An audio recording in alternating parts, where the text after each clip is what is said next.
తిరుమలలో కొత్త chief vigilance and security officer గా మురళీకృష్ణ బాధ్యతలు చేపట్టారు. గతంలో వివిధ హోదాలు చేపట్టిన అనుభవంతో ఈ హోదాకు కూడా న్యాయం చేయగలను అని నమ్ముతున్నట్లుగా తెలియజేశారు. తిరుమలలో ఉన్న పద్ధతులను ఉల్లంఘించకుండా భక్తుల రద్దీని దృష్టిలో ఉంచుకుని భద్రత పటిష్టం చేస్తామని స్పష్టం చేశారు.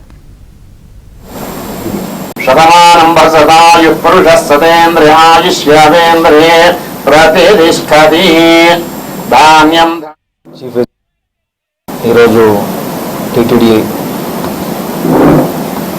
చీఫ్ విజిలెన్స్ అండ్ సెక్యూరిటీ ఆఫీసర్గా ఛార్జ్ తీసుకోవడం జరిగింది. త్వరలో ఇక్కడ డిఎస్పీగా అడిషనల్ ఎస్పీగా పనిచేసినటువంటి అనుభవం ఉండడం వలన ఇక్కడ ఉన్నటువంటి పరిస్థితులని అవగాహన చేసుకోవడానికి కొంత నాకు పాత ఎక్స్పీరియన్స్ అనేటటువంటిది ఉపయోగపడుతుంది అనేటటువంటిది తెలియజేస్తున్నాను. ప్రాంతాల నుంచి ఇక్కడ ఉన్నటువంటి ఆచారాలు అలాగే సెక్యూరిటీ ప్రోటోకాల్స్కి సంబంధించి వ్యవహారాలు అన్నీ కూడా వాటిని పాటిస్తూ మరింత మెరుగైనటువంటి భద్రతా ప్రమాణాలను ఎలా తీసుకురావాలనే విధంగా పనిచేయడం జరుగుతుంది.